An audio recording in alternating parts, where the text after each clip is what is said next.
الحمد للہ رب العالمین والعاقبۃ للمتقین والصلاة والسلام علی نبی المرسلین وعلی آلہ وصحبہ اجمعین اما بعد۔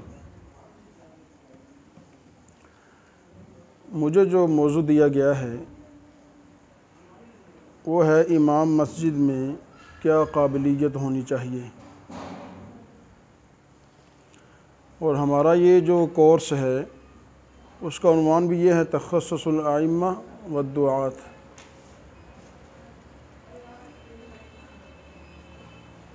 اب اس میں ہم نے دیکھنا یہ ہے کہ جو امام مسجد ہے کیا وہ مدرس بھی ہے، یہ صرف امام مسجد ہے، جیسا کہ شیخ صاحب نے بتلایا کہ کچھ گاؤں میں جو ہے وہ یہ امام مسجد ہیں، 5 جماعتیں پڑھے ہوئے ہیں۔ تو اگر اسی موضوع کو لیا جائے کہ امام مسجد میں کیا قابلیت ہونی چاہیے، تو وہ قابلیت تو اس میں یہی ہونی چاہیے کہ وہ امامت کے جو مسائل ہیں اس کو آنے چاہیے، نماز کے مسائل اس کو آنے چاہیے۔ اگر آپ ایک انٹرویو کریں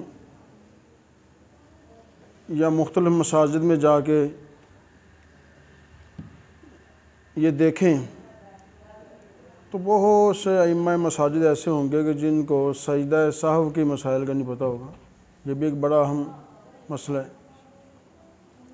یا اسی طرح اور نماز سے متعلقہ مسائل، حالانکہ اگر ایک امام مسجد 5 سال سے یا 10 سال سے امامت کروا رہے تو میرا نہیں خیال کہ وہ 4-5 ماہ میں نماز سے متعلقہ مسائل، صرف نماز سے متعلقہ مسائل کا احاطہ نہ کر سکے۔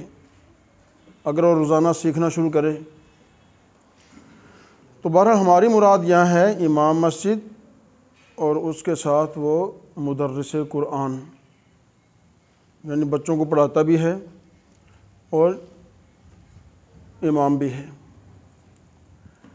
اب یہ امام مسجد ہے، اس کو بھی کچھ مسائل ہیں۔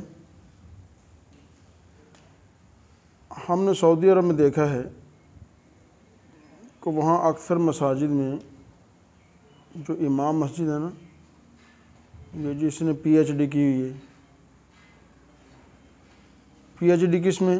قرآن میں، پی ایچ ڈی کس میں؟ حدیث میں، پی ایچ ڈی کس میں؟ تفسیر میں، اور وہ امام مسجد ہے۔ یعنی تعلیم جس امت کی ابتدا ہی لفظ اقرا سے ہوئی ہے، اقرا بسم ربک الذی خلق، خلق الانسان من علق، تو انسان پڑھے گا تو اس کا علم میں اضافہ ہوگا۔ تو امام مسجد کے لیے یہ ضروری ہے، تعلیم بہت ضروری ہے، اپنے شعبے سے متعلقہ،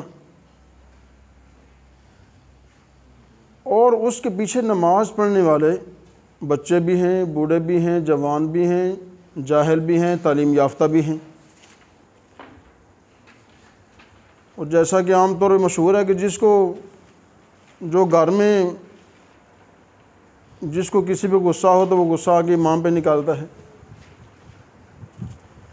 اب امام صاحب نے جو ہے ان ساری چیزوں کو جو ہے وہ فیس کرنا ہوتا ہے۔ اب بچے ہیں، بچوں کو مسجد کے آداب کا نہیں پتہ۔ اب اگر کوئی بچہ گڑبڑ کرتا ہے، اب اس کا حل ڈنڈا ہی نہیں ہے، وہ مختلف طریقے ہیں جو کتابوں میں موجود ہیں۔ اور تعلیم میں جو ہے نفسیات کا بڑا تعلق ہے، بچوں کی نفسیات، بوڑھوں کی نفسیات۔ تو تعلیم میں بچوں کی نفسیات یا نفسیات کے موضوع کا بہت بڑا تعلق ہے۔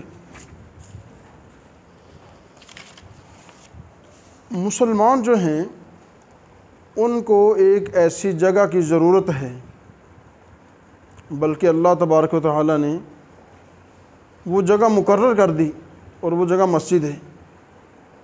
کس چیز کی ضرورت ہے؟ عبادت گاہ کی، عبادت گاہ، درس گاہ، تربیت گاہ اور ملاقات کی جگہ، 4 چیزیں ہیں۔ عبادت گاہ، عبادت کے لیے ہمارے پاس مسجد ہے، اور مسجد کی جو ہے قرآن و حدیث میں بڑی فضیلت آئی ہے۔ کچھ مساجد کو، کچھ مساجد بھی اللہ تبارک و تعالیٰ نے فضیلت دے دی۔ درس گاہ، یہی مسجد جو ہے پیارے رسول صلی اللہ علیہ وسلم کے دور میں درس گاہ تھی، جسے آج بھی ہم صفہ یونیورسٹی کہتے ہیں، صفہ درس گاہ کہتے ہیں۔ مسجد نبوی میں بیٹھ کے جو ہے صحابہ کرام تعلیم حاصل کرتے تھے۔ تربیت گاہ، تعلیم اور تربیت یہ دو بہت لازم و ملزوم ہیں۔ آپ کسی بچے کو پڑھائی جاتے ہیں، لیکن اس کی تربیت نہیں کرتے۔ تربیت کہنے کی یہ ایک فعل ہے، جیسا کہ فقہی قاعدہ جو ہے وہ پڑھا گیا، الفعل ابلغ من القول، کہ جب ہم تعلیم دیتے تو ہم پڑھاتے ہیں، لیکن فعل جو ہے وہ تربیت ہے، بچے کی ٹریننگ۔ اب دیکھیں حج ہے نا، حج آج کل حج کے ایام چل رہے ہیں۔ یہ حج و عمرہ یہ ایک ایسی چیز ہے، یہ کہتے ہیں کہ کسی نے کتنے سال بھی بخاری شریف پڑھائی ہے، یہ سمجھ اسی وقت آتا ہے جب بندہ وہاں جا کے پریکٹیکل کرتا ہے۔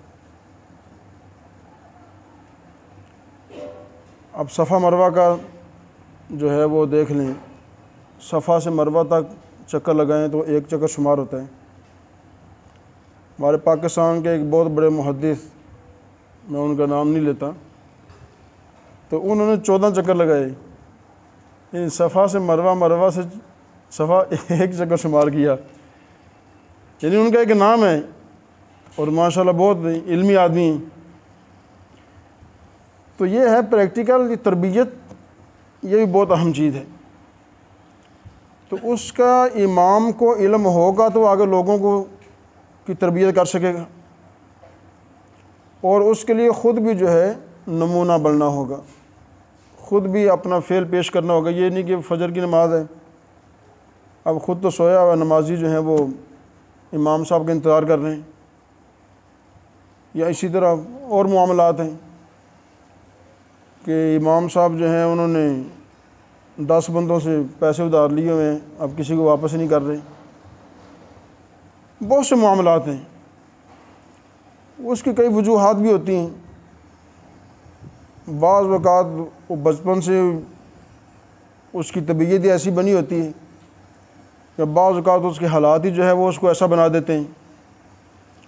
تو بہرحال یہ سب ہوتا ہے مل جل کر۔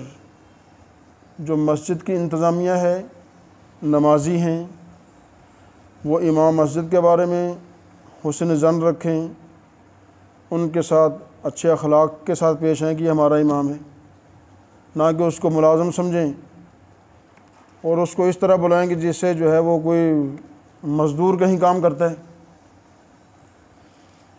تو یہ سر مل جل کر، جیسے کہتے ہیں تالی دونوں ہاتھ سے بجتی ہے۔ تو عبادت گاہ، درس گاہ، تربیت گاہ